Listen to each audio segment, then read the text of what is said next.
Part 2 of the Punters Show. Life is a funny game, as we're going to see with Mark. We're very happy Mark soon. Bit of show and tell here with the Part 2 with some pictures and things like that, but we will start spooky stuff. Obviously, big week ahead, boys. We'll talk about it in the week ahead, I suppose, but yeah, make sure you check out the chat room and all that sort of stuff. It's going to be a great way to play in the coming weeks. Wally has said, hi boys, about 20 minutes after we're informed about Adelaide's gear change, the Omen bet of the month got up at Flemington. Yep, Waller's Silver Balls. Silver Balls go down there in winter. Yeah. Had the race absolutely put on for us. They went like the clappers in front. Nice horses. Yeah, it was nice. And got the job done. And will the gear change be recognised as lube first time? Well, I've never heard of anything more mad than this. I didn't have no idea about this. Why didn't you tell me something? No, I didn't. No, the first tweet the people on Twitter knew. Because was it mentioned by the Racing New South Wales stewards, like in Chris Waller's?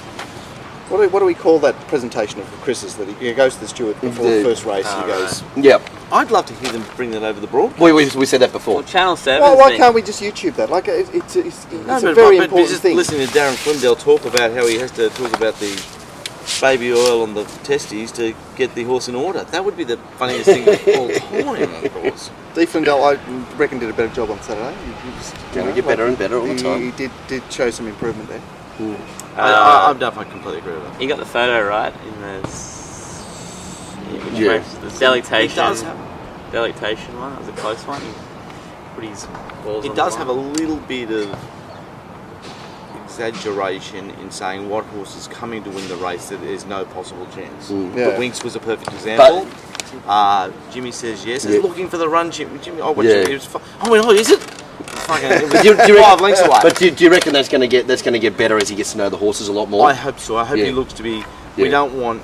We don't want. He doesn't know. I don't want to make it exciting when it's not. Well, Johnny Tapp, for instance, when Johnny Tapp said flat to the boards, go and get in the queue, or Johnny Tapp said travelling well, up you go. But you also got to remember on this. Yes. And this is you are a Dee Flindell sticker up. No, I know. He's in the He's pro.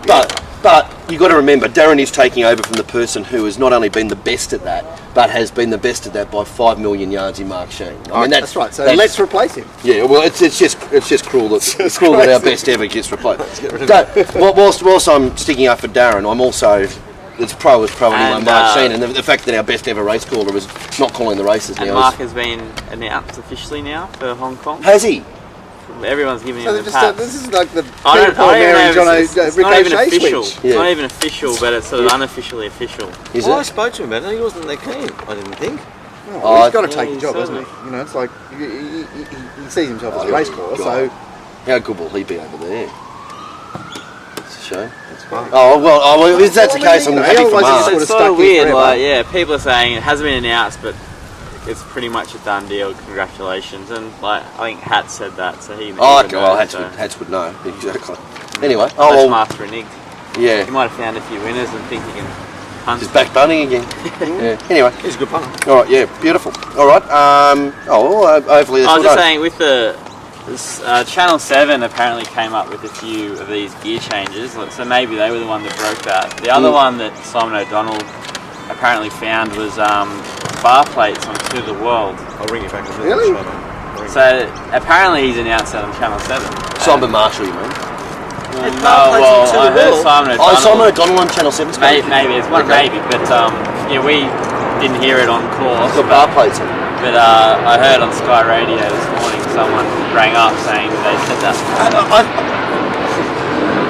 We're really starting to get different rules now. Okay, can someone clarify?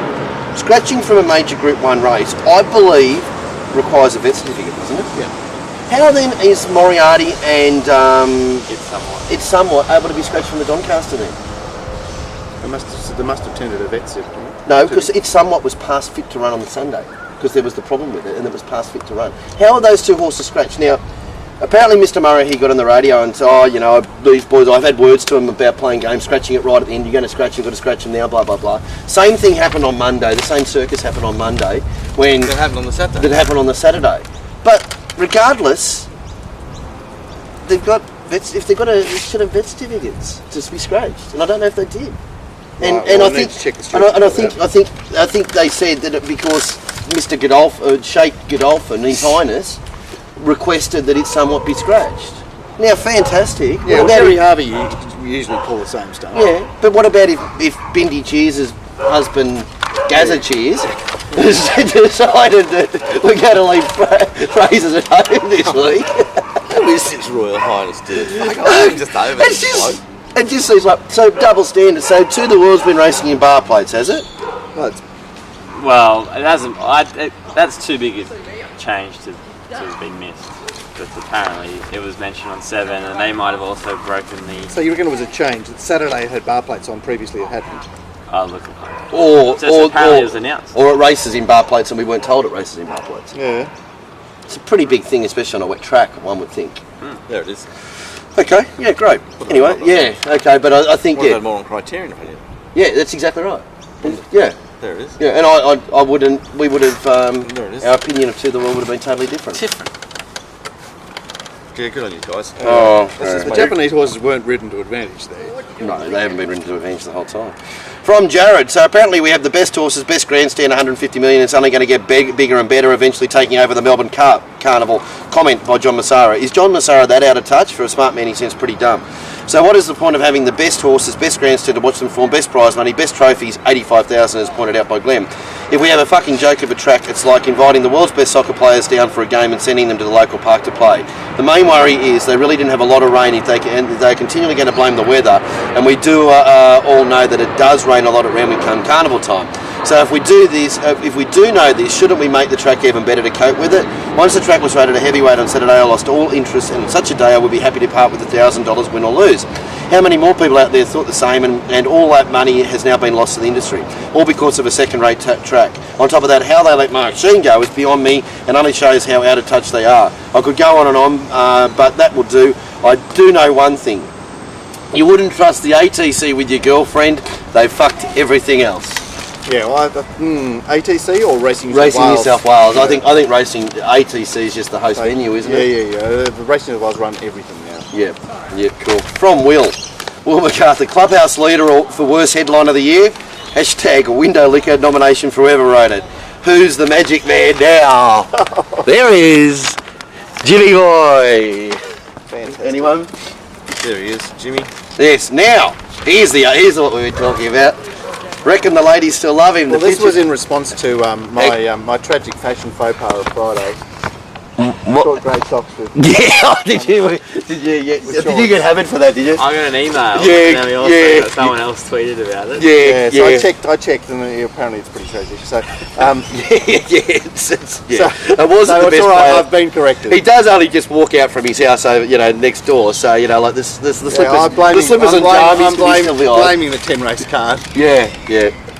Fair enough. It was a monster card. Do you want to talk about that period of time, Mark? Yes, Matt said you looked happy there. I said, I was very happy. That's minus 13 years of torture. Yeah. That's true. Yeah, I actually at that time, so what's it, 02, I was only 14 years into doing markets. Now I'm 27, so it's only halfway. You're only halfway there. Yeah. It's shit in yellow still. Yeah. Where are we going here? Now a bit of a thread about the Glenn Pollitt rider on, rider off, grey form. So I'd go as far as saying Brown on would be a positive to replace Joe. Brown on would be positive. Was Brown here? He was here the first day. Yeah, he was. Yeah. Barney said great gear change, Gray and Marshall. Magic Man Sands wand off, red gloves on. #spell. And then Ed has said Joe off, red gloves on. A copper switch. What a beauty. What does that mean? Well, Mark's been talking about the golden switch from inside to outside barriers, or reverse depending on what the what the circumstances of the track are. That's the golden switch. So is Joe off, Jimmy on a copper switch? That's lovely. DG has said deep field will throw some good midweek benchmark 70 types. What's got to start? Going to start. Snapper replied, wonder who will be the first maiden to go to start. Only around the corner, but I think there was. Wasn't that the first $1 million horse?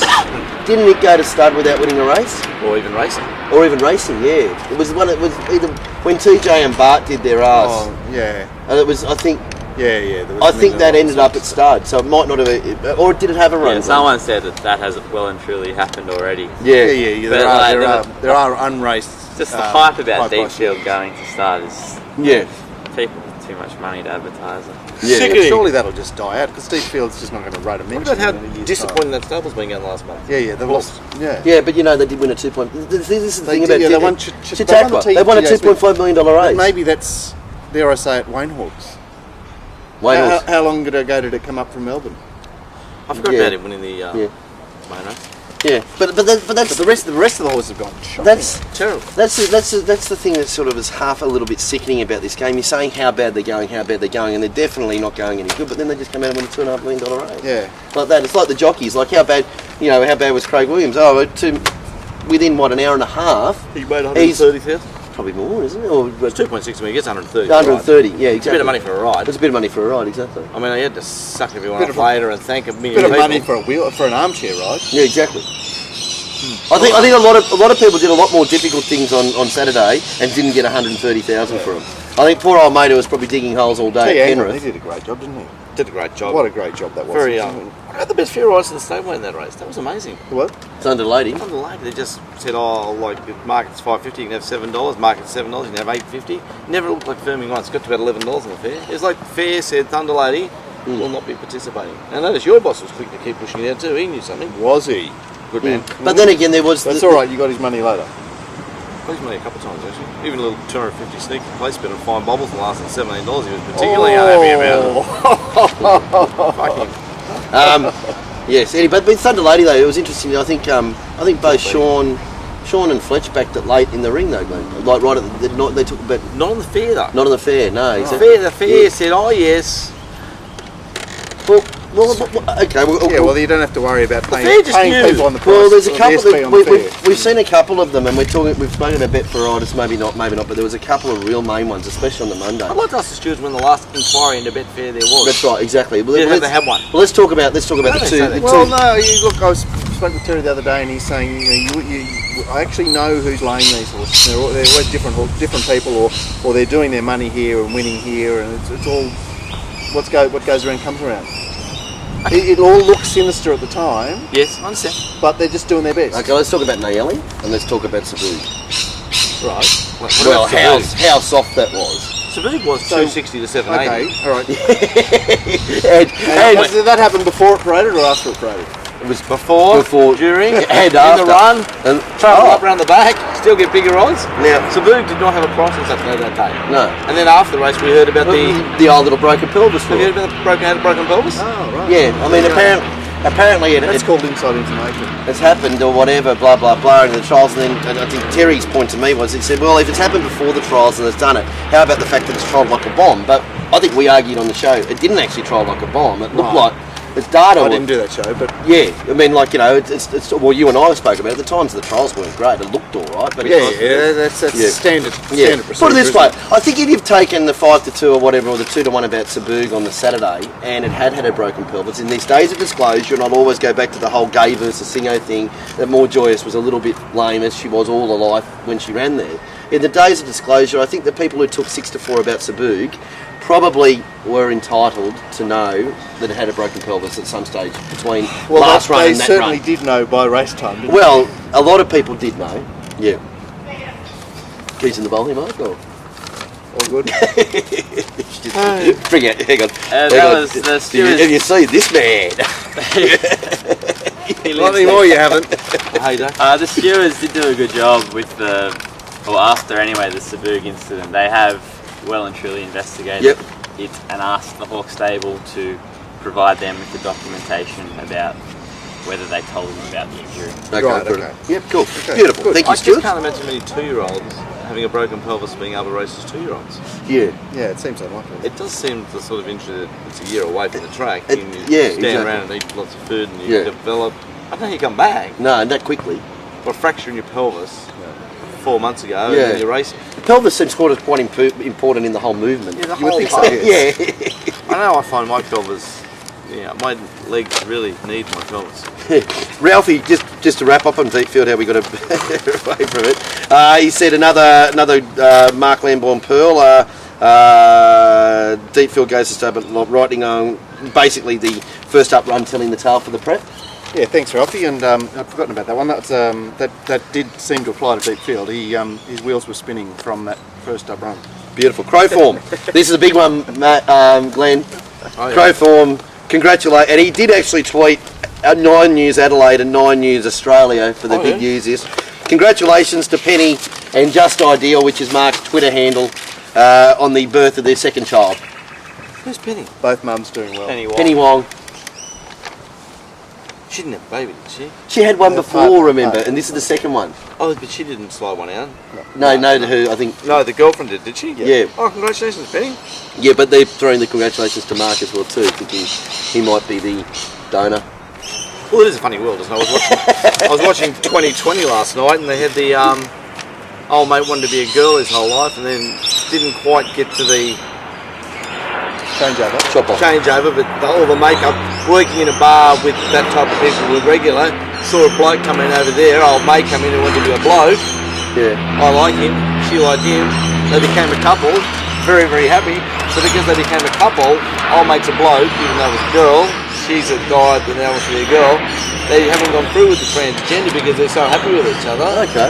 So, and then old mate, the bloke, had the baby. He's had 2 babies. He's walking around with the beard and the big pregnant guts. Beautiful. And he said it was the lowest 2 years of his life. Versatile. Yeah. So imagine coming home and the missus just bends over and just gives it to you. I've been at work all day, bitch. I can normally get things in my head. I'm just. But it's just meant the world's just a funny world now. Yeah, it is a funny world. Ed said, no doubts about the Australian Guineas versus Australia, where Randwick Guineas form now. Anyone care to add to that? Very well done to those people. RW actually did say that the day after, didn't he? I believe I said it. Dale, like you and Vince get credit for saying that, and RW also said it. Well, I think it's important because I think Wangina or whatever it was called, I think it's in on all ages, I think. Right. Which I don't know what type of race it is. It is a bit of an 1400. Yeah. 1400. Who was the 3-year-old she tried in that race last year that didn't work for it? Wasn't as good a 3-year-old as that, but it was one of those. It was not Liberation. No, it was Woodbine. Woodbine. Yeah, might have been. Yeah, old mate. All right. This is a very interesting thing that. At the Picnics, Anthony retweeted of somebody. Randwick bookmaker hold figures for 1985 and 86. I'll show you it up here. This is a beautiful glass. So I don't understand it. What do you mean? That's the hold. Put 3 zeros on the end of it, and that's your numbers. So we this is the Herald. This is the story. The Herald has obtained a copy of the bookmakers' turnover at Randwick for the period from August 1, 1985 to April 30. Covering 29 meetings this season. The leading bookmakers are Dominic Byrne, total holdings $16.699 million, daily average of 596,000 that year, and the year before it was 432,000 daily average hold. So Dom was holding 80,000 a race back then. I suppose he was, yeah. Yeah. Roger Manning. Oh, they would have been floated by. Was that Major Drive that year? No. Well, Roger Manning. Major Drive 86? Wasn't that Packer?